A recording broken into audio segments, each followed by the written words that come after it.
The Valorian Empire's war fleet moved through space like a swarm of silver insects. 300 warships, each one larger than a city block, glided in perfect formation toward their target. Admiral Cale Thor stood on the bridge of his flagship, watching the blue-green planet grow larger on his screens. Earth, the home world of the humans. Such a pretty little world, Cale Thor said to his officers. It's almost a shame to conquer it. His second officer, a young Valorian named HFY, looked at the data streaming across her console. The human defense fleet is moving to intercept us, Admiral. 47 ships, Cale Thor laughed. It was a deep, rumbling sound that filled the bridge. 47? We have 300. This won't even be a battle. It will be an execution. The humans had been in space for only 20 years. Their ships were slow and clumsy. Their weapons were weak. The Valorian Empire had ruled the stars for 5,000 years. This would be easy. But then something strange appeared on the sensors. Admiral, HFY said, her voice uncertain. There's something out here. A ship. It's very old. Cale Thor walked over to look at her screen. The object was tumbling slowly through empty space, dark and silent. It looked dead. What is it? He asked. According to our database, it's human. Very human. I think it's from their first attempts at faster-than-light travel. It must be 200 years old. Maybe more. Cale Thor smiled. A museum piece. How quaint. Ignore it. We have a planet to conquer. 200 years earlier, Earth had been different. Humanity had just discovered how to travel faster than light. They were excited and terrified at the same time.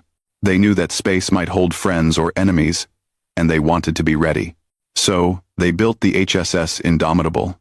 Captain G1 Park had stood on the bridge of the Indomitable on launch day, proud and nervous. Her crew of 47 people were the best Earth had to offer. Engineers, weapons specialists, pilots, doctors, all of them volunteers, all of them ready to test a ship that might not work. This is experimental technology, the Earth Defense Commander had told her. The fusion pulse drive has never been tested in real conditions. You might not come back. We know, G1 had replied. But someone has to go first. The Indomitable was a weapon, pure and simple. It had railguns that could fire metal slugs at incredible speeds. It had missiles tipped with nuclear warheads.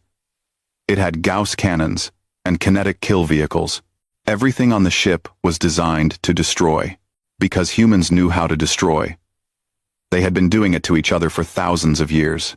The test flight was supposed to last 1 week. They would jump to a nearby star system, test the weapons on some asteroids, and come home. But something went wrong.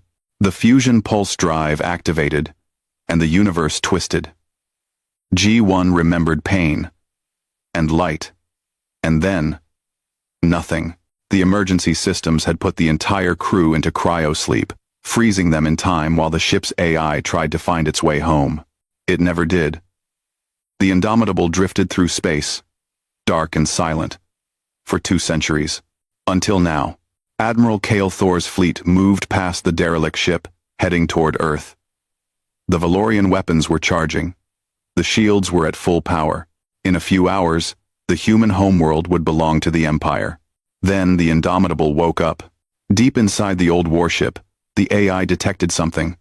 Massive energy signatures. Weapons charging. A fleet in battle formation. Heading toward Earth. The AI checked its programming. Protect Earth. Defend humanity. Wake the crew if Earth is threatened. Cryopods hissed open. Lights flickered on. Ancient systems groaned back to life. G1 gasped as she woke, her lungs burning. Around her, her crew was waking too, confused and disoriented. Lieutenant Min Seo Choi was coughing. Engineer Sergeant Tae-Yang Kim was checking his console with shaking hands. What happened? G1 asked. Status report.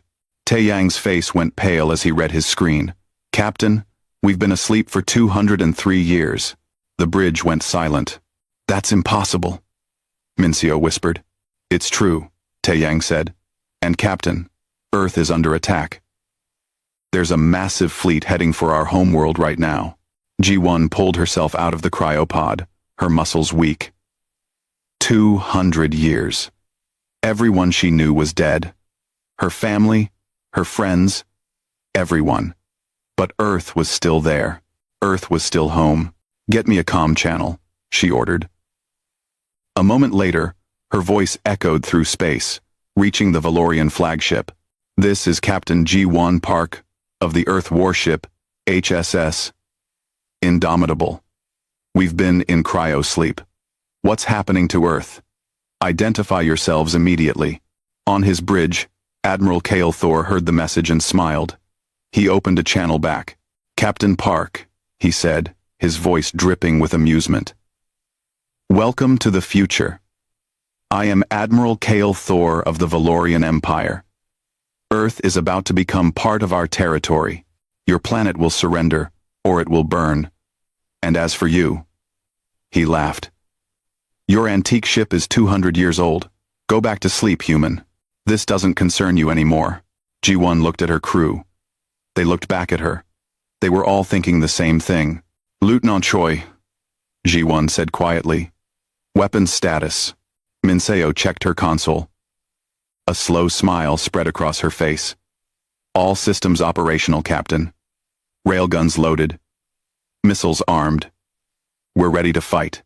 Ji-won sat in her command chair and stared at the screen showing the Valorian fleet. 300 ships, all of them heading for Earth. All of them, about to learn, that old didn't mean harmless. Then let's show them, Ji-won said, that Earth doesn't surrender. Admiral Kale Thor couldn't believe the audacity. This ancient human ship actually thought it could interfere. He turned to his tactical officer. Send 10 ships to collect that relic. Bring it back intact if possible. I want to put it in a museum after we conquer Earth. Yes, Admiral, the officer replied. 10 Valorian warships broke formation and headed toward the Indomitable. They were sleek and modern, covered in energy shields that shimmered like soap bubbles in space. Their plasma weapons could melt through solid metal in seconds. Against them, the human ship looked like a chunk of old junk. On the Indomitable's bridge, Ji-won watched the approaching ships. Her crew was still weak from 2 centuries of cryosleep, but their minds were sharp. They had trained for this. They had prepared for war. Captain, Minseo said from her weapons station. They're hailing us. They're hailing us. Put it through. A Valorian officer appeared on the screen. He was smiling. Attention, human vessel. Power down your weapons and prepare to be boarded. Resistance is pointless. You cannot harm us. Ji-won looked at him calmly. You're attacking my homeworld. Your homeworld is being absorbed into our empire. It's already decided. No, Ji-won said. It's not. She closed the channel and turned to her crew. Taeyang, how are our systems?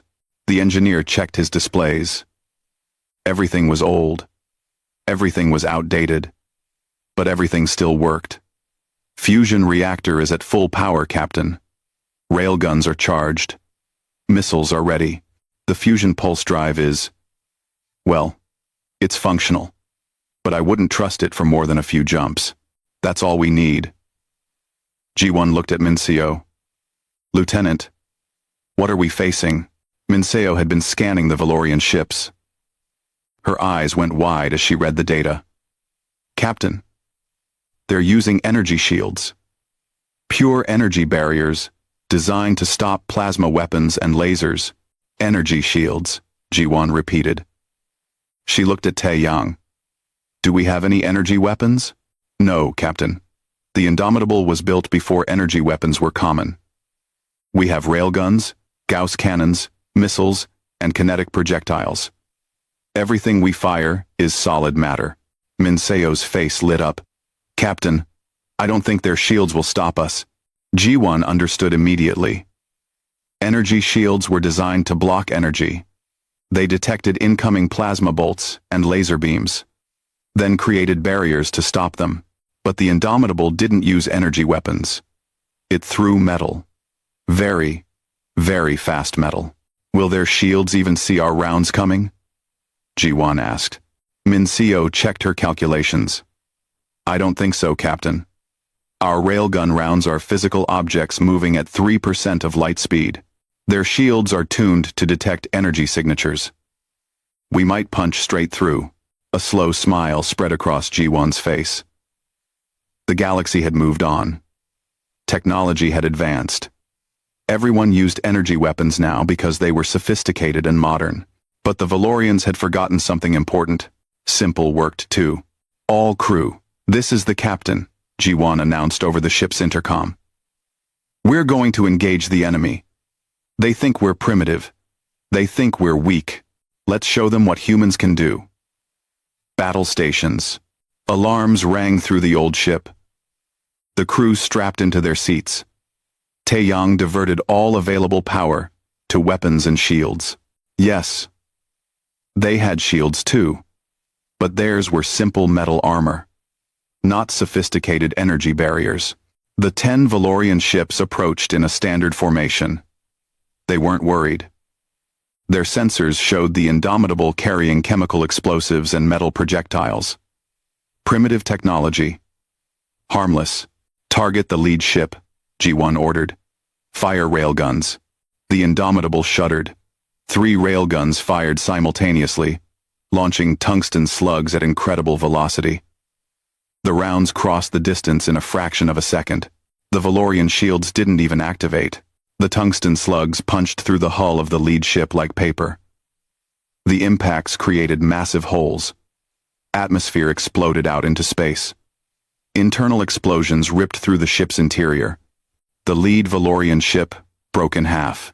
On the other Valorian ships, alarms screamed. What happened? Their captain shouted. The shields didn't stop them. Unknown, sir. The projectiles passed right through. Ji-won didn't give them time to adapt. Launch missiles. All tubes. Nuclear-tipped missiles roared out of the Indomitable's launch tubes. They were old-fashioned. They used chemical propulsion. But they worked. The Valorian point defense systems tried to respond, but they were designed to shoot down energy-based missiles and fast-moving plasma. These were slow, physical objects. The defensive lasers missed half of them. 8 nuclear explosions lit up space. 4 more Valorian ships were destroyed instantly. 2 more were crippled, spinning helplessly with their hulls torn open. Impossible, Admiral Kale Thor roared from his flagship. 10 ships can't be defeated by 1 ancient vessel. But they were. In 90 seconds, all 10 Valorian ships were either destroyed or disabled. Ji-won's crew sat in stunned silence. Then Taeyang laughed. It was a wild, slightly hysterical sound. We did it. It actually worked.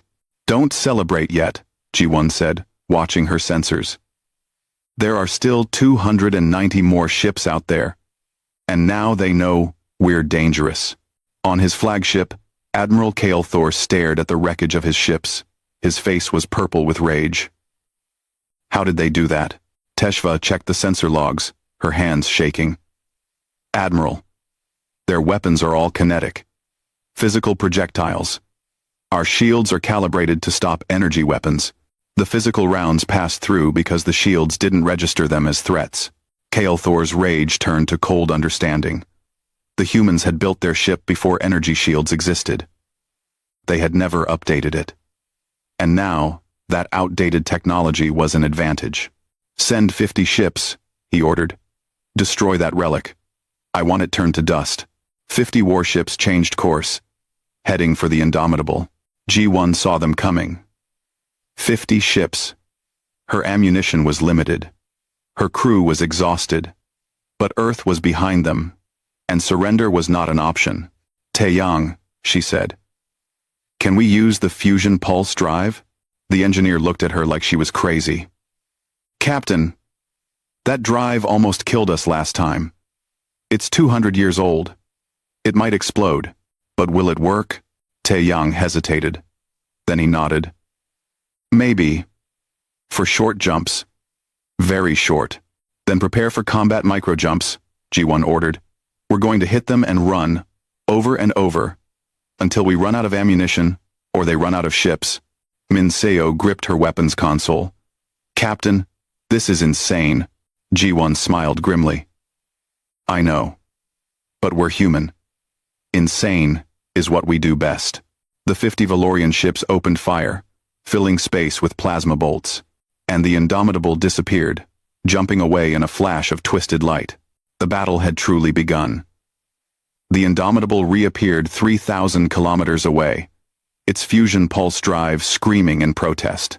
Taeyang's console lit up with warning lights, but the old ship held together. Fire! G1 shouted. Railguns blazed. More tungsten rounds crossed space at impossible speeds. 2 Valorian ships exploded before they could react. The other 48 turned to face this new position, but the Indomitable was already jumping again. Flash. The old warship appeared above the Valorian formation. Flash. Now it was below them. Flash. Behind them. Each time it appeared, the Indomitable fired everything it had. Railguns, missiles, Gauss cannons. The Valorian ships tried to follow. Tried to predict where the ancient vessel would appear next. But they couldn't. The fusion pulse drive was unpredictable, even to the humans using it. This drive is completely unstable. Taeyang yelled over the noise of alarms. We could appear inside a planet, or in the middle of a star. Then we'd better make these shots count, G1 replied. Minseo fired again and again, her hands moving across the weapons controls like a pianist. Each shot was calculated. Precise. She didn't waste ammunition. She couldn't afford to. 10 minutes into the battle, 15 more Valorian ships were destroyed, but the Indomitable was paying a price too. The old armor was cracking under plasma fire, the fusion reactor was running hot, and worst of all, ammunition was running low. Captain, Minseo reported, her voice tight. We're down to 40% ammunition. If we keep firing at this rate, we'll be empty in 10 minutes. G1's mind raced. 47 enemy ships, still operational. Not enough bullets for all of them. But maybe she didn't need to destroy them all. Maybe she just needed to buy time. Time for what? For Earth's defense fleet to figure out what she already knew. Open a channel, G1 ordered. Broadcast to all human ships. Maximum power. Channel open, Captain. G1 took a deep breath. This is Captain G1 Park of the HSS Indomitable to all Earth forces. The Valorian energy shields cannot stop physical projectiles. I repeat. Kinetic weapons pass straight through their shields. Use mass drivers, missiles, anything solid. Aim for their hulls. Park out. On Earth's defense ships, commanders listened to the message with growing excitement. Commander Sarah Chen, of the EDF Vigilant, was the first to respond. All ships, this is Chen. You heard the captain. Switch to kinetic weapons. If you don't have any, ram them with debris. Use asteroids. Use anything physical. Focus fire on the nearest Valorian vessels. The 47 human ships were smaller than the Valorian fleet. They were newer, but not as powerful. For the past hour, they had been losing badly, their energy weapons barely scratching the Valorian shields. But every human ship had backup systems, mass drivers for moving cargo, missiles for clearing space debris, even simple explosive charges. Things they never thought would be useful in combat. Now those primitive tools became weapons. The human fleet changed tactics. One ship fired a simple metal container filled with ball bearings at a Valorian cruiser. The container hit the shield, passed through, and exploded against the hull. Thousands of ball bearings shredded the cruiser's exterior. Another human ship launched mining charges, designed for breaking up asteroids. They slammed into a Valorian destroyer and tore it apart from the inside. The Valorian fleet was in chaos. They were designed to fight enemies who fought like them, with energy weapons and shields. They had no defense against opponents who threw rocks. Admiral Cale Thor watched his fleet falling apart and felt something he had never experienced before. Fear. "All ships, focus fire on that ancient vessel," he screamed. "Destroy it now." But the Indomitable kept jumping. It appeared, fired, and vanished again. The fusion pulse drive was glowing red-hot. Taeyang was performing miracles to keep it running, bypassing burned-out circuits and rerouting power through systems that were never designed to handle it. "Captain, we can't keep this up," he shouted. "The drive is going to explode." "Just a few more jumps," Ji-won replied.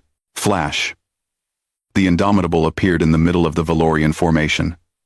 This time, Minseo didn't fire the railguns. She fired everything else. Every missile. Every Gauss round. Every kinetic kill vehicle they had left. The old ship's magazines went empty in a storm of metal and explosives. 6 Valorian ships died in the barrage. 5 more were crippled. "We're out of ammunition," Minseo reported quietly. Ji-won looked at her crew. They were exhausted. The ship was falling apart around them, but they had done something impossible. One ancient warship had destroyed or disabled 30 Valorian vessels and bought Earth's fleet the knowledge they needed to fight back. "Then it's time for the final move," Ji-won said. She turned to Taeyang. "Can we make one more jump?" "A big one?" Taeyang looked at his console. The fusion pulse drive was barely holding together. "One more jump might work. Or it might tear the ship apart. If we're lucky," he said. "What's the target, Captain?" Minseo asked. Ji-won pointed at her tactical display. At the center of the Valorian fleet was Admiral Kael Thor's flagship.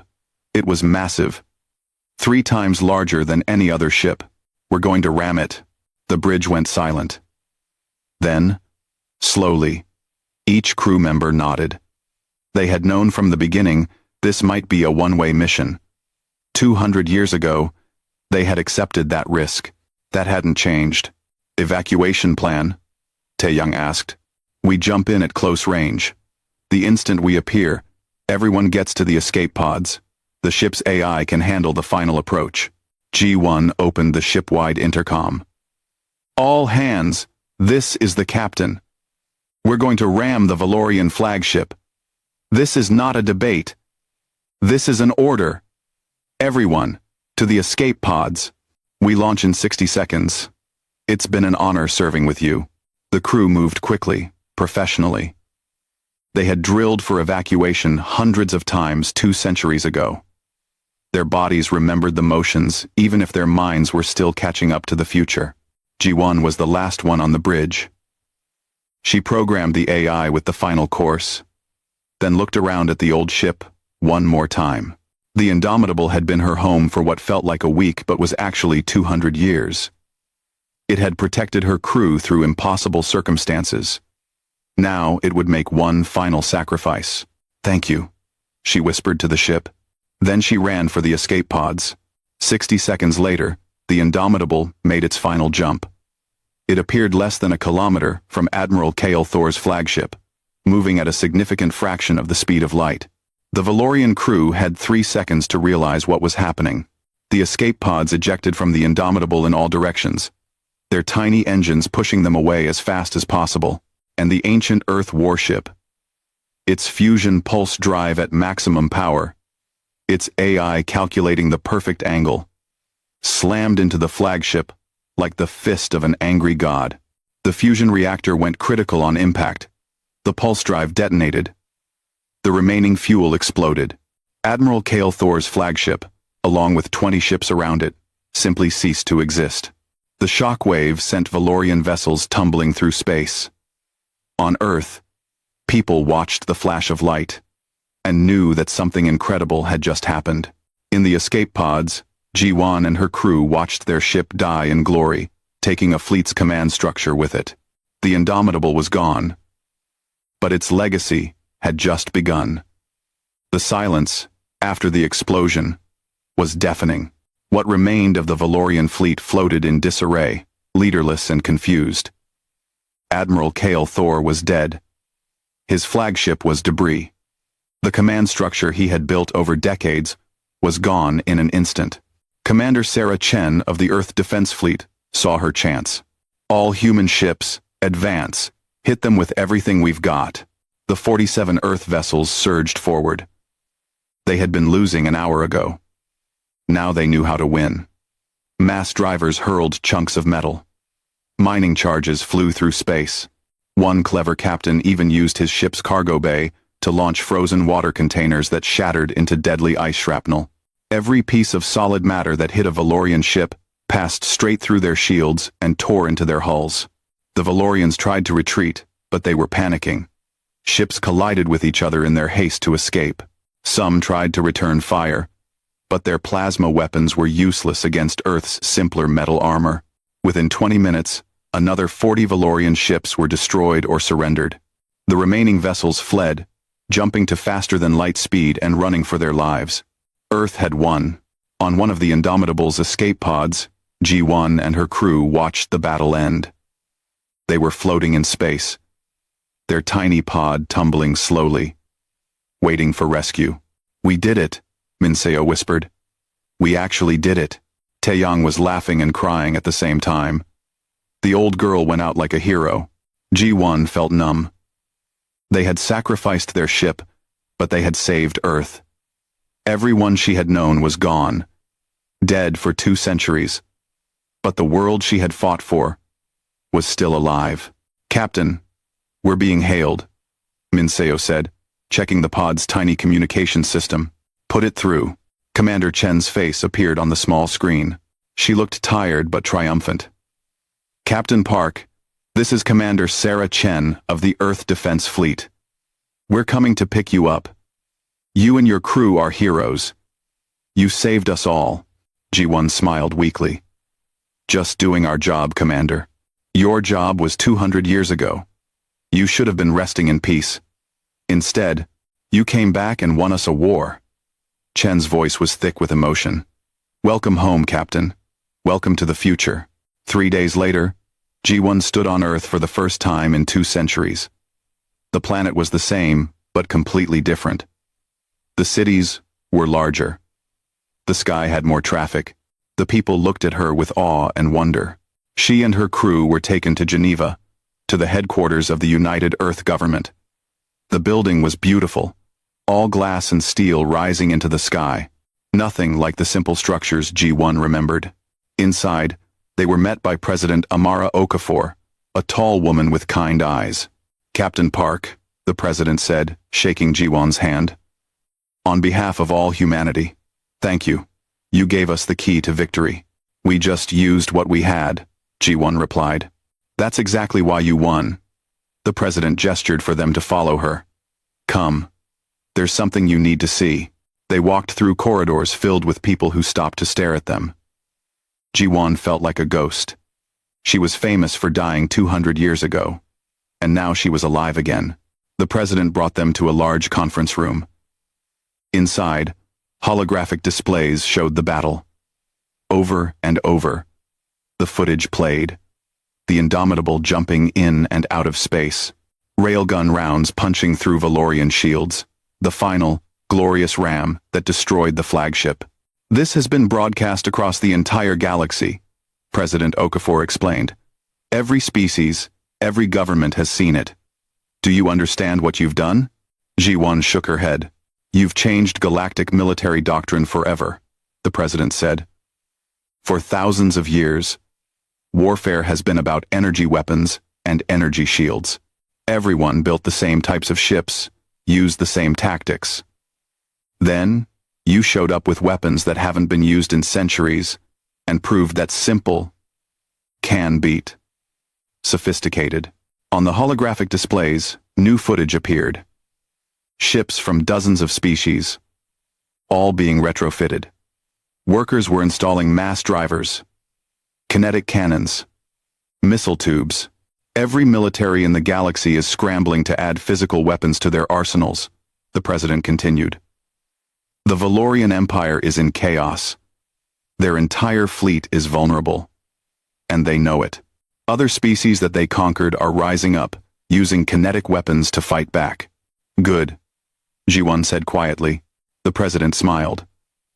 "The Galactic Council has called an emergency session. They want both Earth and the Valorian Empire to send representatives. They want to understand what happened. What will you tell them? G1 asked. The truth. That humanity fights differently because we learned to fight each other. We developed weapons to counter every defense because we've been fighting wars for our entire history. The president's smile faded. It's not something to be proud of, but it's kept us alive. A week later, G1 found herself on a ship heading for the Galactic Council station. It was a massive structure, orbiting a neutral star, home to representatives from 200 species. The council chamber was enormous, with seats rising in tiers around a central platform. G1 stood on that platform, feeling very small.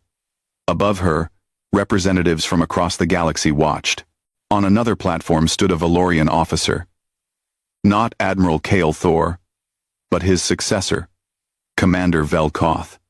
He looked humiliated. The council speaker, a being that looked like a floating jellyfish made of light, addressed them both. Commander Velkoth, explain how your fleet of 300 ships was defeated by one ancient Earth vessel and 47 smaller craft. Velkoth's voice was bitter. They used primitive weapons. Weapons that our shields were not designed to stop. Primitive weapons. The speaker repeated. Yet effective weapons. Yes. The speaker turned to G1. Captain Park, your species has been in space for only 20 years. Yet, you defeated an empire that has existed for 5,000 years. How? Quote, G1 thought carefully about her answer. We didn't try to fight like them. We fought like ourselves. Humanity has been at war with itself for all of our history. We know every trick, every tactic, every way to kill. When we built the Indomitable, we built it to fight other humans. We didn't know aliens would use energy shields because we barely had energy weapons. So your lack of advanced technology became an advantage, the speaker said. Yes. They built defenses against sophisticated enemies. We just threw rocks. Really, really fast. A ripple of sound went through the chamber. Some species were laughing. Others were horrified. All of them were thinking the same thing. Humans were dangerous. The speaker was quiet for a long moment. Then it spoke again. The Council has made a decision. The Valorian Empire will pay reparations to Earth for this unprovoked attack. Furthermore, Earth is granted protectorate status. Any species that attacks humanity will answer to this council. Velkoth looked like he wanted to protest, but he stayed silent. The speaker continued. Let this be a lesson to all species. Technology alone does not guarantee victory. Sometimes, the oldest methods are the most effective. Captain Park, you have the gratitude of the council. G1 bowed and returned to her seat. Later, as she walked through the station, Minseo caught up with her. Captain, did you see their faces? They're all terrified of us now. Good, G1 said. Fear means respect, and respect means they won't attack Earth again. What happens to us now?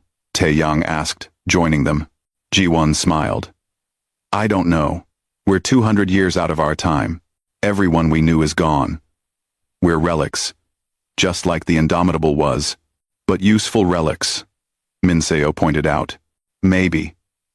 G1 agreed. Maybe we still have a purpose. 6 months after the battle, G1 stood in a museum on Earth, staring at a holographic display. It showed the Indomitable in its final moments, ramming into the Valorian flagship in a blaze of light. They're calling it the most important battle in galactic history, a voice said behind her. G1 turned to see President Okafor approaching. The president smiled sadly. How are you adjusting? It's hard, G1 admitted. Everything is different. The food tastes wrong. The air smells strange. Even the way people talk has changed. You've been through something no one else has experienced. 200 years is a long time. My family is gone. My friends. My world. G1 looked back at the display. Sometimes I wish we had stayed asleep. G1. G1, G1, G1. But you didn't. You woke up and saved billions of lives. The president stood beside her, watching the hologram. The galaxy has changed because of you. Do you know what they're calling Earth now? What? The Death World. The planet that breeds warriors. Species that thought they were the greatest military powers in the galaxy are now terrified of us. The president chuckled. It's ironic. We only wanted peace. We built the Indomitable to defend ourselves.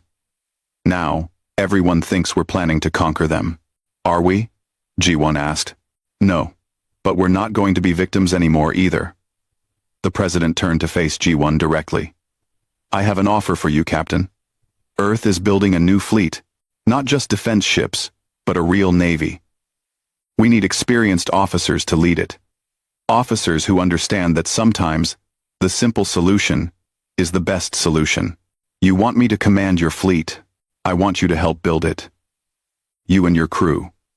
You understand something that took the galaxy thousands of years to forget. That fancy technology doesn't win wars. Strategy wins wars. Adaptability wins wars. Thinking differently wins wars. G1 was quiet for a long moment. What kind of ships are you building? The president smiled. Come with me. I'll show you. They took a shuttle to a construction facility in orbit around Mars. G1 had never seen anything like it. Dozens of massive ships were being built simultaneously, each one a hybrid of old and new technology. We're calling them the Indomitable class, the president explained as they drifted past one of the ships. They have modern engines, modern sensors, modern life support, but their weapons are a mix of kinetic and energy systems. Railguns and plasma cannons. Missiles and lasers. We're not making the mistake of relying on just one type of technology ever again. G1 studied the ship. It was beautiful in a brutal way, like a sword made of starlight. The galaxy is watching us, the president continued. Some species want to be our allies. Others want to destroy us before we become too powerful. We need leaders who can navigate both diplomacy and war. Leaders like you. I'm from 200 years ago, G1 said. I don't understand this future. Then learn. You have time now. Time that you didn't have during the battle. Your crew is already adapting. Lieutenant Choi is working with our weapons development team. Sergeant Kim is helping design more reliable pulse drives. They found their place. You can too. G1 thought about her crew, about how they had voted unanimously to fight even though they had just woken up to a world where everyone they loved was dead. They had chosen duty over despair. Maybe she could do the same. If I accept, G1 said slowly, I have conditions. Name them. First, the Indomitable gets a proper memorial. Not just a hologram in a museum. A real monument to the 47 crew members who died in the original accident. Done.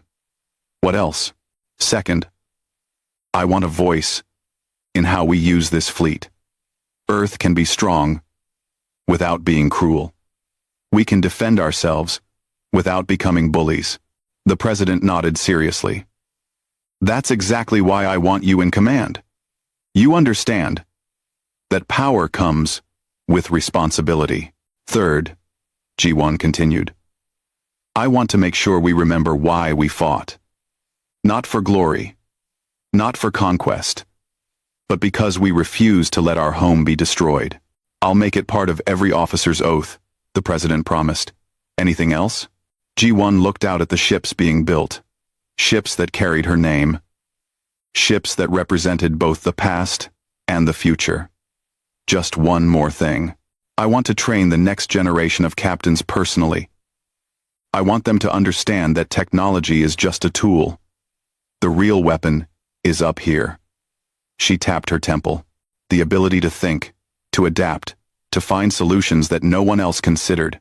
You'll have full authority to design the training program, the president said. G1 took a deep breath. A new life. A new purpose. It wouldn't erase the pain of losing everything she had known, but it would give her a reason to keep going. Then I accept. 2 years later, Earth's new fleet launched. 50 Indomitable-class warships, each one crewed by officers who had been trained by G1 and her original crew. At the launch ceremony, G1 stood at a podium, looking out at thousands of faces. Young people who had joined Earth's Navy because they wanted to be like the crew of the original, Indomitable. People who saw her as a hero even though she still saw herself as someone who had just done her job. 200 years ago, G1 began. I was given command of an experimental warship. My orders were simple. Test the technology. Come home safely. I failed those orders. My ship was lost. My crew was supposed to die. The crowd was silent. But we didn't die. We slept. And when we woke up, we found Earth under attack. So we did what any human would do. We fought.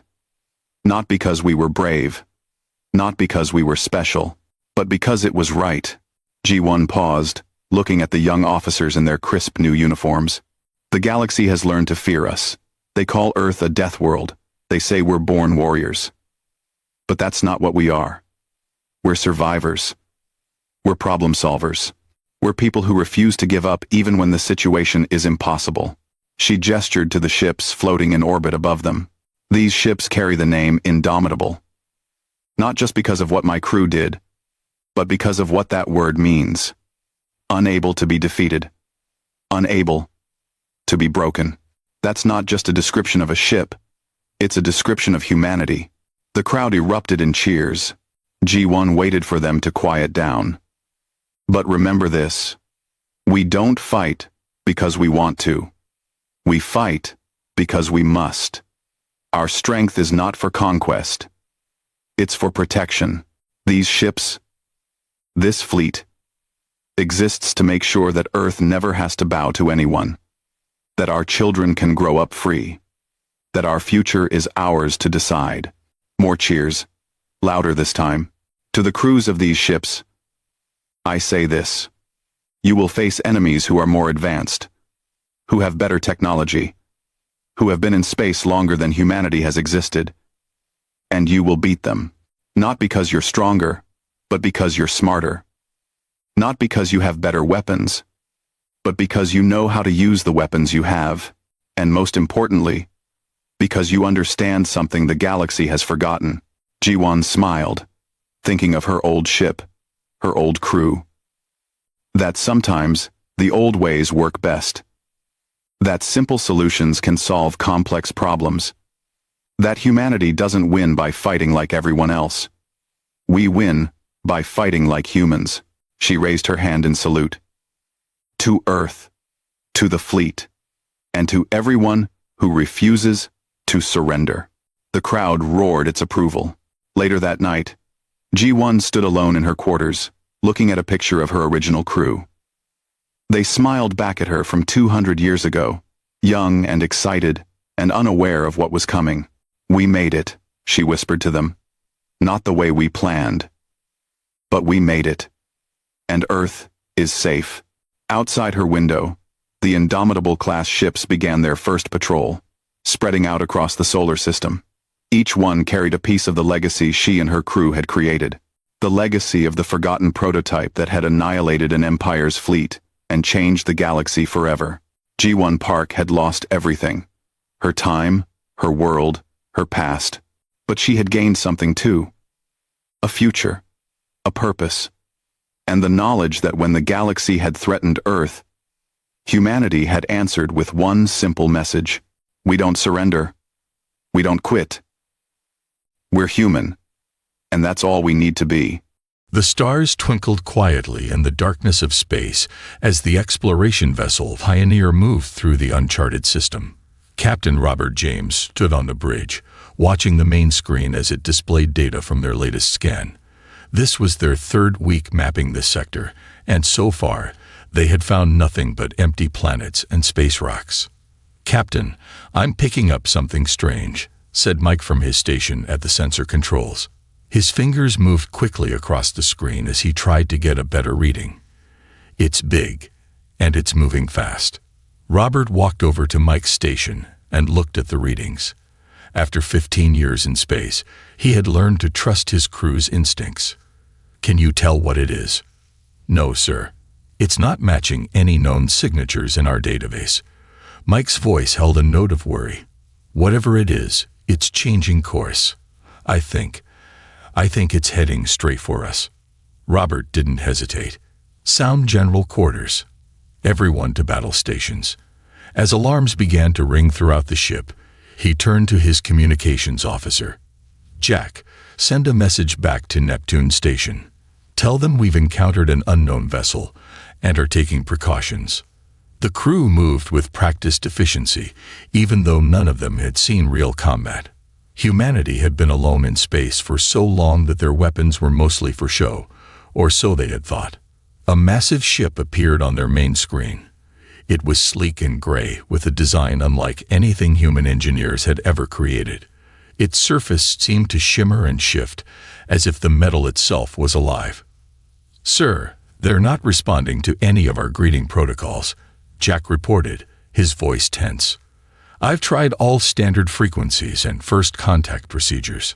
Robert opened his mouth to give another order, but before he could speak, the alien ship fired. A beam of energy cut through space, missing the Pioneer by mere meters. The ship shook from the near miss. "Return fire," Robert ordered. "All hands, brace for evasive maneuvers." He grabbed his chair as the Pioneer twisted away from another blast.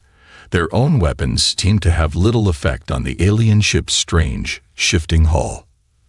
The next few minutes were chaos. The Pioneer was a research vessel with some defensive capabilities, but it wasn't built for a fight like this. The alien ship was faster, stronger, and had weapons that seemed to ignore half of their shields. "Hull breach on Deck 3. Someone shouted. "Emergency containment fields holding." Robert watched as another blast from the alien ship tore through their port side. But in that moment of destruction, something unexpected happened.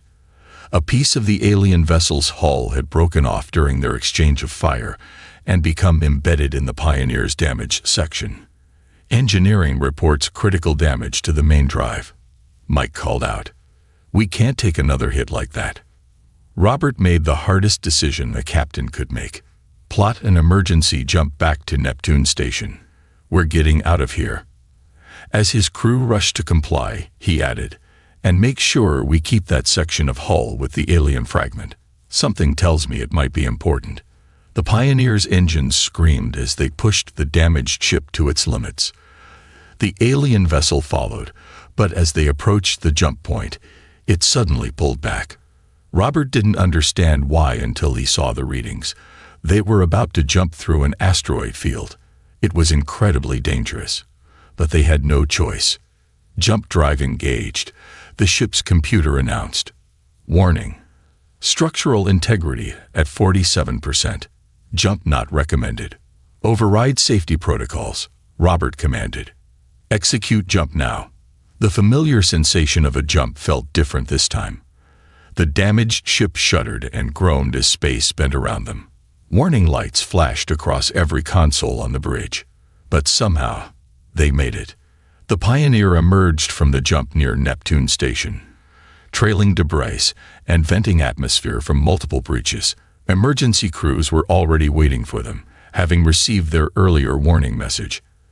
As medical teams treated the injured and repair crews swarmed over the ship's hull, Robert met with his chief engineer, Tom, in what remained of their engineering bay. They stood looking at the alien hull fragment, which seemed to be slowly moving, almost as if it was trying to repair itself. "I've never seen anything like it," Tom said, running a scanner over the material. "This metal, if you can even call it that, it's not just damage, it's adapting, trying to integrate with our hull somehow." Robert thought about the way the alien ship's hull had shifted during the battle, how it had seemed to absorb their weapons' fire. "Could we learn something from this? Something that might help us if they come back?" Tom picked up a small piece that had broken off and held it under a microscope. His eyes widened. "Captain, this isn't just advanced technology. This could change everything we know about shipbuilding. But we're going to need help. The best scientists Earth has to offer." Robert nodded, already composing his report in his head. He knew the alien ship would return, probably with friends next time. They had gotten lucky today, but luck wouldn't be enough for round 2. They needed to understand this technology, and fast. As he left engineering, Robert passed by the ship's memorial wall, where they listed crew members lost in the line of duty. Today, they would be adding 3 new names. He placed his hand on the wall and made a silent promise. They would not only survive the next encounter, they would win it. Back on the bridge, Robert looked out at Neptune Station's familiar shape. The Pioneer was hurt but not destroyed. Her crew was bloodied but not beaten. And most importantly, they had something the aliens hadn't meant to give them, a key to their technology. The aliens had made a mistake in attacking them. They had assumed humans would be easy prey, that damaging their ship would be enough to destroy their spirit. Instead, they had given humanity exactly what it needed, a challenge to rise to and the tools to do it with. As repair crews continued their work, Robert sent a priority message to Earth Command. The title was simple: First Contact Incident, Request for Emergency Research Initiative. He knew that somewhere in that alien hull fragment was humanity's future. They just had to be smart enough to unlock it. 3 days after the Pioneer limped back to Neptune Station, the research lab was buzzing with activity. Tom hadn't slept much, spending every waking moment studying the alien hull fragment. He watched in amazement as the piece continued to shift and change under various tests, sometimes even responding to electrical impulses from their equipment. Dr. Lisa Anderson arrived from Earth's Advanced Materials Division, bringing with her a team of the best scientists humanity had to offer. She walked into the lab, her eyes immediately drawn to the shifting metal displayed behind a containment field. "It's even more remarkable than the report suggested," she said, pulling out her own specialized scanning equipment. "Have you tried exposing it to different energy frequencies?" Tom nodded, pulling up his test results on a nearby screen. "It responds most actively to electromagnetic pulses. Watch this." He sent a carefully controlled burst of energy toward the fragment. The metal rippled like water, its surface reorganizing itself at the molecular level. "It's not just repairing itself," Lisa said, studying the readings. "It's learning, adapting to become stronger against whatever damaged it." She turned to Tom with excitement in her eyes. "Do you realize what this means? This isn't just advanced technology, it's programmable matter." Their discussion was interrupted as Admiral William Stone entered the lab. He was an imposing figure, known for his skepticism of new technologies. "I've read your preliminary reports," he said, looking at the alien fragment with suspicion. "They seem a bit far-fetched." Captain James, who had been quietly observing from the corner, stepped forward. "Sir, I watched that ship's hull adapt during combat. If we can understand this technology, we could revolutionize our fleet's capabilities." The Admiral frowned. "And if we can't control it, what if this is some kind of trap? For all we know, this material could be reporting back to them." Lisa quickly pulled up her latest scan results. "We've checked for any kind of transmission signals. The material itself isn't capable of long-range communication. It's more like programmable clay, incredibly advanced. Yes, but ultimately just a building material." Tom added, "And we're already making progress in understanding how to control it. Look at this." He pressed a few buttons on his console, sending a specific sequence of energy pulses to the fragment. The metal responded by forming a perfect sphere, then shifting back to its original shape. The Admiral's eyebrows rose slightly. "Impressive party trick, but how does this help us defend against their ships?" "Because we're not just copying their technology," Tom explained, growing excited. "We're improving it. The Greys use this material in a basic way, strengthening their hulls, adapting to damage. But we've discovered it can do so much more."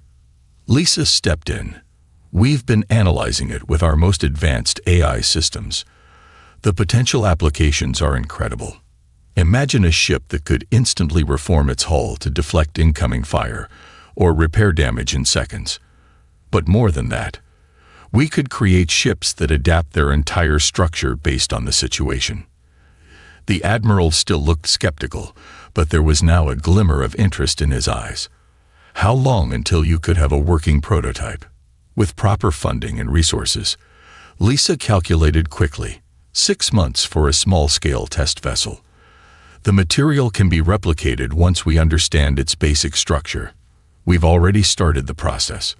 Captain James spoke up again. Sir, the Greys will return. When they do, they'll expect to find us still trying to repair our conventional ships. Instead, we could have something they've never seen before. The Admiral was quiet for a long moment, studying the shifting metal. Finally, he nodded. You have 3 months. Show me something concrete, and I'll back full production. As the Admiral left, the team immediately got back to work. Tom and Lisa spent hours discussing potential applications, while other scientists ran continuous tests on the material. They discovered that the alien metal responded particularly well to human AI systems, almost as if it had been designed for a more advanced control system than the Greys were using. Over the next few weeks, progress moved faster than anyone had expected. They learned that the material could be programmed with basic protocols that would remain active even without constant AI control.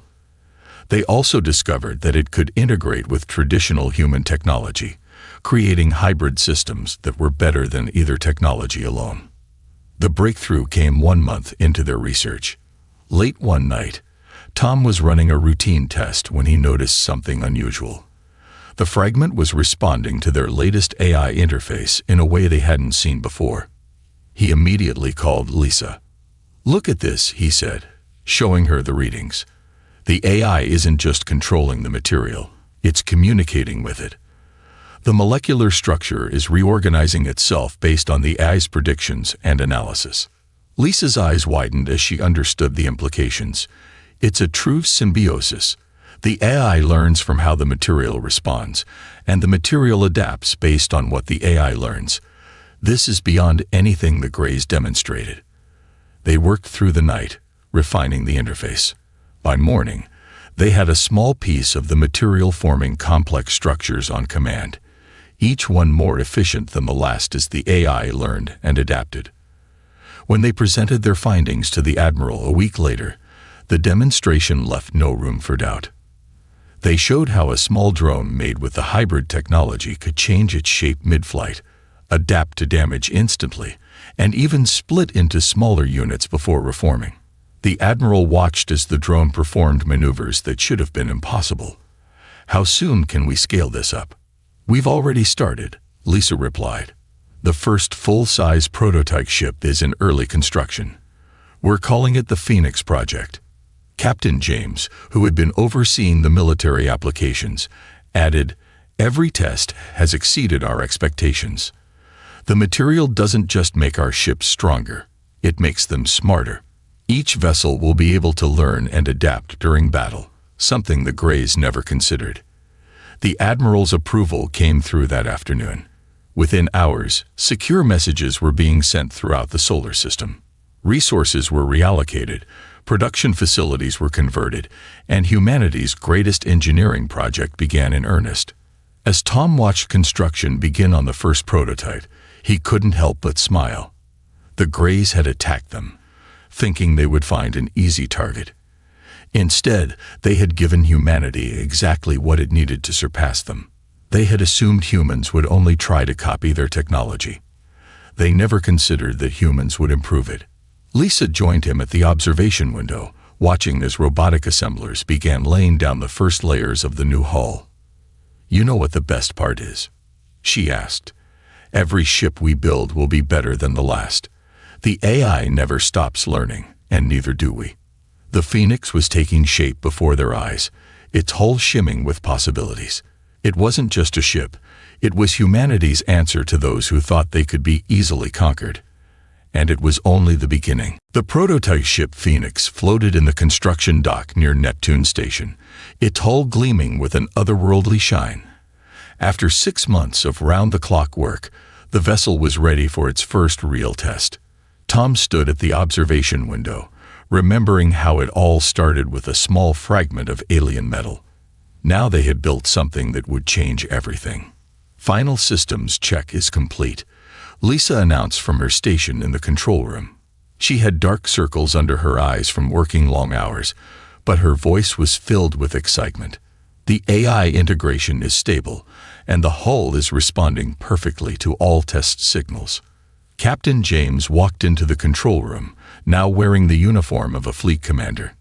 The success of the Phoenix project had earned him a promotion. "Are we ready for the first live trial?" "Yes, sir," Tom replied, double-checking his readings. "We've run every possible simulation. The Phoenix is ready to show us what it can do." The test crew boarded the ship, led by Commander Mike Peters, who had served on the Pioneer during the original alien encounter. As they watched the crew settle into their stations, Lisa pulled up the main display showing the Phoenix's internal systems. "Look at this," she said, pointing to the readings. "The hull is already adapting to the crew's presence, adjusting internal temperatures and gravity fields for optimal comfort. The AI is learning their preferences in real time." The Phoenix's engines came to life, a soft blue glow emanating from its advanced drive system. Unlike traditional ships, the Phoenix could reshape its engine configuration on the fly, optimizing for different types of movement. As it slowly moved out of the dock, its hull rippled slightly, adjusting to the space environment. "Beginning basic maneuver tests," Mike's voice came through the comm system. The Phoenix moved forward, then executed a series of turns that would have torn a normal ship apart. Its hull flowed like liquid metal, redistributing stress and maintaining perfect structural integrity. "Incredible," the Admiral muttered, having arrived just in time to witness the demonstration. "But can it fight?" "Deploying combat drones," Mike announced. A swarm of automated attackers emerged from a nearby hangar, their weapons loaded with special testing charges designed to simulate real combat. The Phoenix's response exceeded everyone's expectations. As the drones attacked, the ship's hull transformed. Armor thickened at impact points seconds before shots landed. Weapon ports appeared and disappeared across its surface, firing from unexpected angles. The AI was learning and adapting with each exchange, making the ship more effective with every passing moment. "Sir," one of the technicians called out, "the Phoenix's combat effectiveness is increasing exponentially. It's developing new defensive patterns we didn't program into it." They watched in amazement as the ship performed maneuvers that should have been impossible. When 3 drones concentrated their fire on one spot, the Phoenix's hull didn't just absorb the impact. It created a concave structure that reflected the energy back at the attackers. "That's new," Tom said, quickly analyzing the data. "The AI combined our reflective shielding technology with the adaptive hull material. It invented a new defense system on the spot." The demonstration continued for another hour, with the Phoenix displaying increasingly sophisticated tactics. By the end, the combat drones hadn't scored a single significant hit, while the Phoenix had disabled all of them using minimal power. "The best part," Lisa explained to the Admiral, "is that everything the Phoenix learned during this test will be shared with all future ships we build. Each vessel learns from the others, creating a constantly evolving defense network." The Admiral nodded slowly, clearly impressed. "And you're certain the Greys can't hack or override these systems?" "The AI integration is entirely our own design," Tom assured him. "We only use their hull material as a foundation. The control systems, the learning algorithms, the tactical adaptations, those are all human innovations. They won't be expecting any of this." Commander Mike's voice came through again. "Request permission to test the emergency reconstruction protocols." The Admiral raised an eyebrow. "Emergency reconstruction. Watch this," Lisa said with a smile. She sent a command to one of the remaining functional drones, which fired a concentrated blast at the Phoenix's bow. The shot created a significant hole in the hull, but within seconds, the damage began to repair itself. The surrounding material flowed like water, rebuilding the damaged section stronger than before. "The ship doesn't just heal damage," Tom explained. It learns from it. That section of hull is now twice as resistant to the same type of attack. The more they try to hurt it, the stronger it becomes. The Admiral watched for a few more minutes as the Phoenix demonstrated its full range of capabilities. Finally, he turned to the team. "How soon can we begin full production?" "We've already modified the shipyards around Mars and Venus," Lisa replied. "With the resources you've allocated, we can complete a ship every 2 weeks. Each one will be more advanced than the last as we incorporate new improvements. And we've solved the raw material supply issue," Tom added. "Once we understood the basic molecular structure, we found a way to create the adaptive material using elements from asteroid mining. We can produce as much as we need." The Admiral's next question was interrupted by an alert from the long-range sensor station. A technician quickly pulled up the data. "Sir, we're detecting unusual activity at the edge of the system. The energy signatures, they match the gray ship that attacked the Pioneer." Instead of concern, the Admiral smiled slightly. "Perfect timing. Commander Peters, maintain position but power down all non-essential systems. Let's not show our hand just yet." He turned to Tom and Lisa. "How many ships can we have ready in 3 months?" "At current production rates, with all shipyards running at full capacity," Lisa calculated quickly. 50 ships minimum, each one equipped with the latest versions of everything we've developed." The Admiral nodded. "The Greys think they're coming back to finish what they started. Instead, they're going to find out exactly what happens when you underestimate humanity." He looked out at the Phoenix, its hull now calm and seemingly ordinary. "They damaged our ship, thinking it would break us. Instead, they gave us exactly what we needed to surpass them." As the alert lights continued to flash, showing more gray ships arriving at the system's edge, the prototype Phoenix floated silently in space. Its eye was already planning new improvements, its hull ready to transform at a moment's notice. Throughout the solar system, shipyards hummed with activity as humanity prepared its response to the alien aggression. The Greys had made a crucial mistake. They had assumed humans would be easy prey, that damaging their ship would demoralize them. They never considered that humans would take that damage and turn it into the greatest technological leap in their history. Soon, they would learn the cost of that mistake. The massive shipyards around Mars glowed with constant activity as another Phoenix-class vessel took shape. From his observation post, Tom watched the robotic assemblers work with incredible precision, laying down layer after layer of the adaptive hull material. This was the 30th ship they had built, and each one was better than the last. On the main production floor, Lisa coordinated with teams from across the solar system. The Europa Deep Space specialists had developed new sensor arrays that could detect gray ships from twice the previous range. Mars engineers had refined the propulsion systems, making them even more efficient. Every colony was contributing its unique expertise to the project. "Production report just came in from Venus Station," Lisa said, looking up from her datapad. "They've completed their 15th ship. That puts us at 45 total, with 5 more under construction." Tom nodded, checking the latest performance data from their completed vessels. "And each one is showing better integration rates than we expected. The shared AI network is learning faster than we predicted." The AI network had been Tom's idea, linking all the ships together so they could learn from each other's experiences. When one ship discovered a more efficient way to handle a problem, all the others immediately absorbed that knowledge. It created a constantly evolving fleet that grew smarter by the hour. Long-range sensors are picking up more gray ships gathering at the system's edge, a technician reported. "They're being cautious this time, building up their forces before moving in." "They think they're being clever," Lisa said with a slight smile. "They have no idea we can see them. The new sensor arrays are working perfectly. They're completely invisible to their detection systems."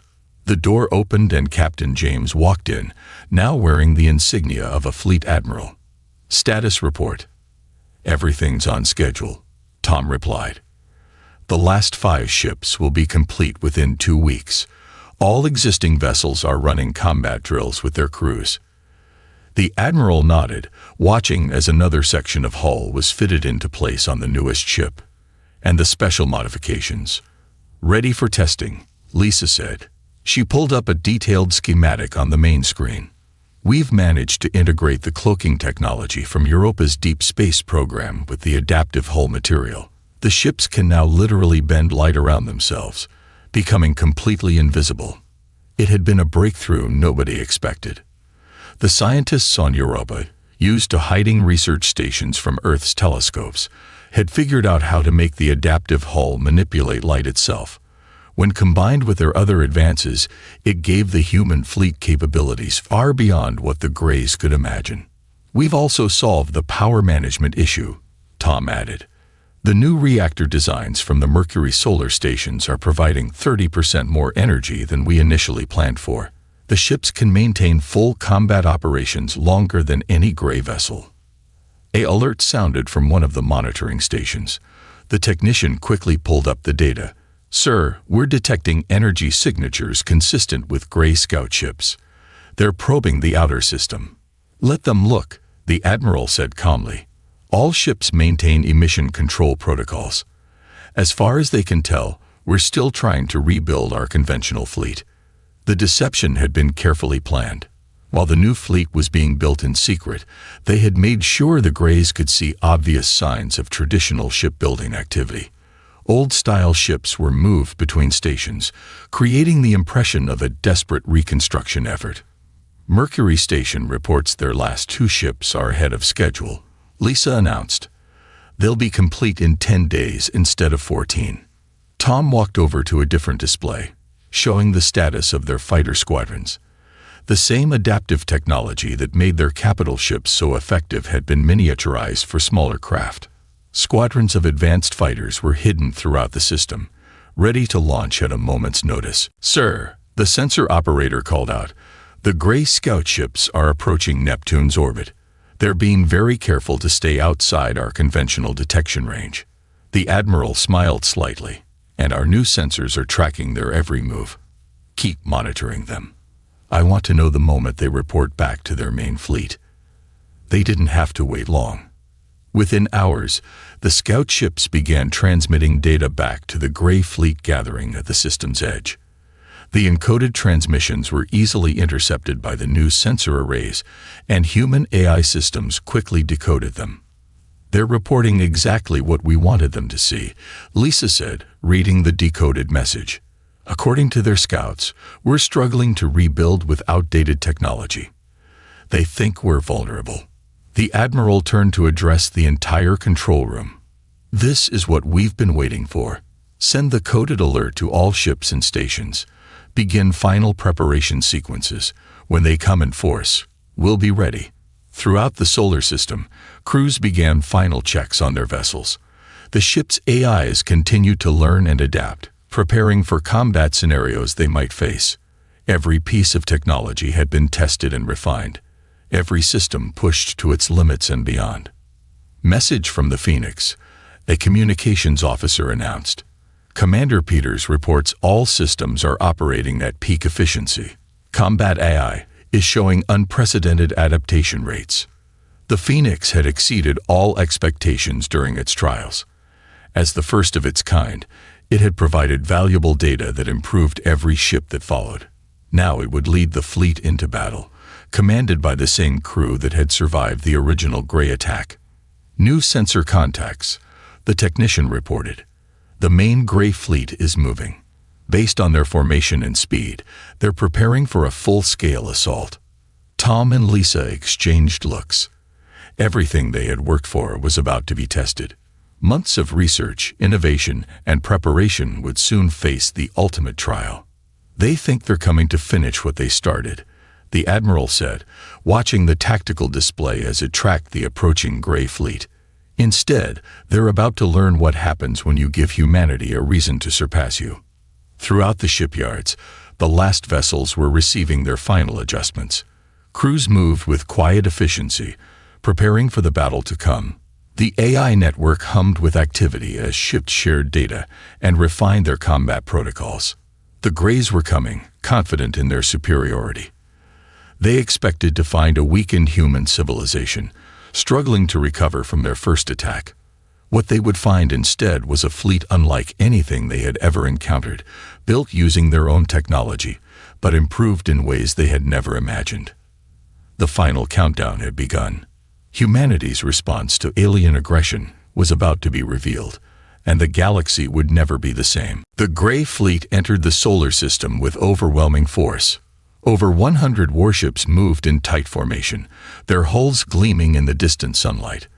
Their sensors swept the area, expecting to find a few struggling human vessels. Instead, they found nothing.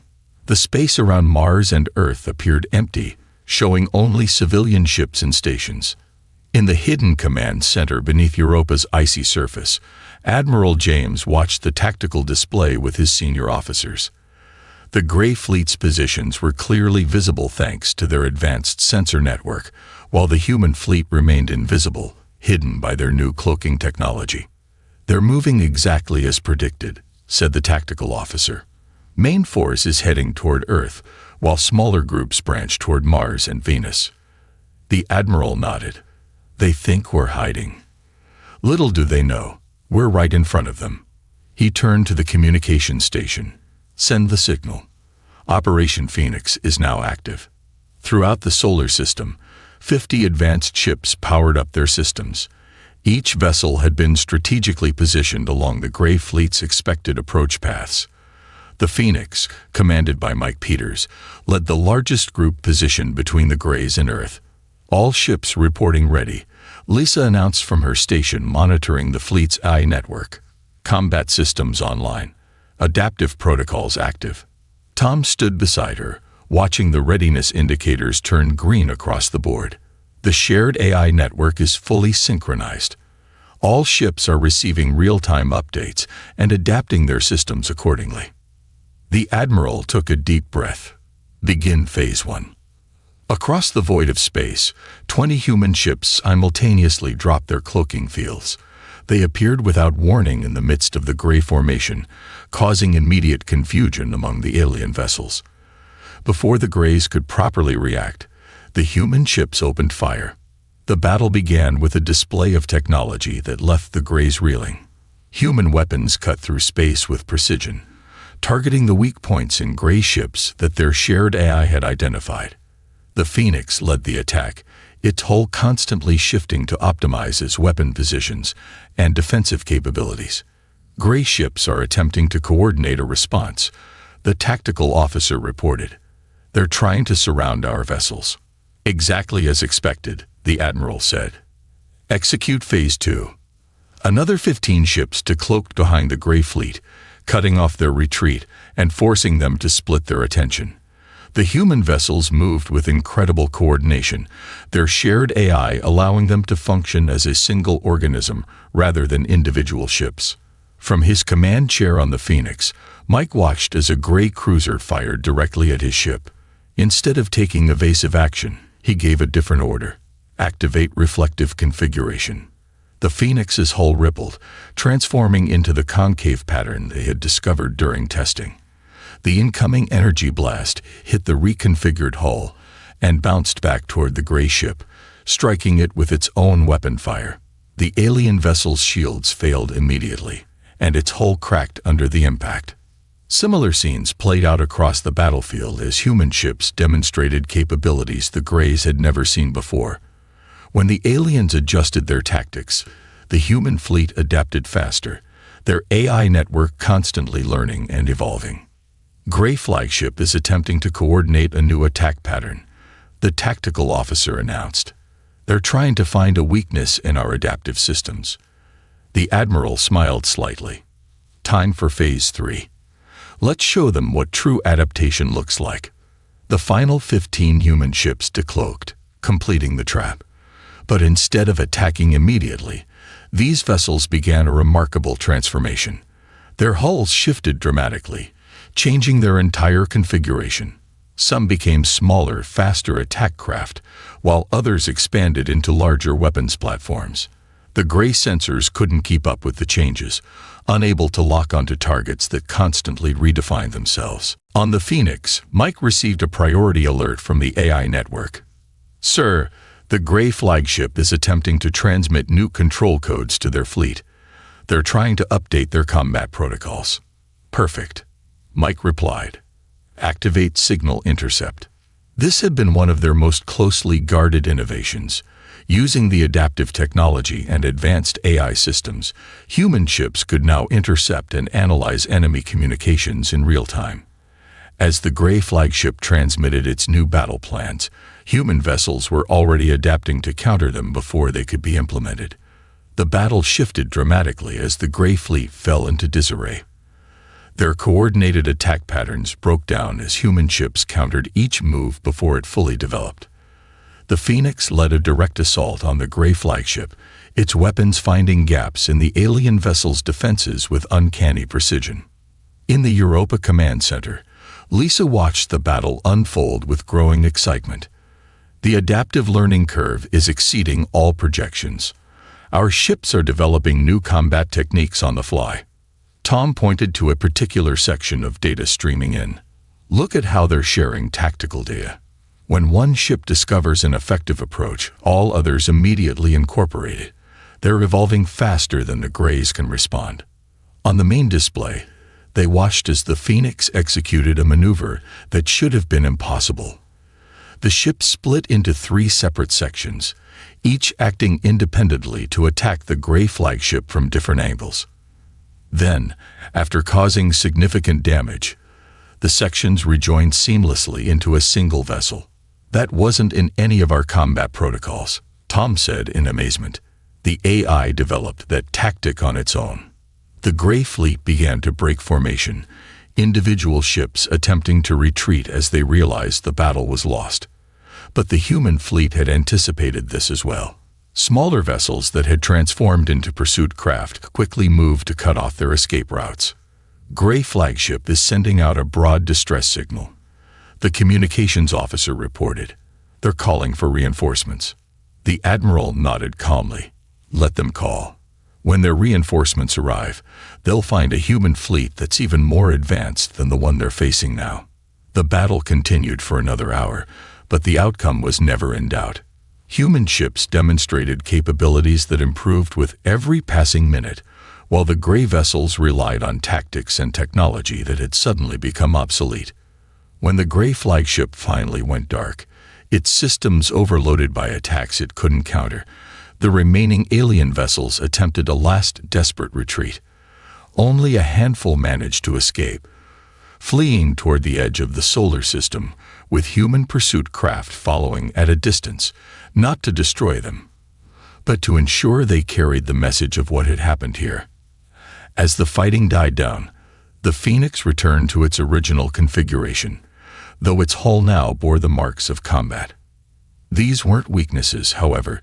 Each point of impact had been analyzed by the AI and reinforced, making the ship stronger than before. All Gray vessels within the inner system have been neutralized, the tactical officer reported.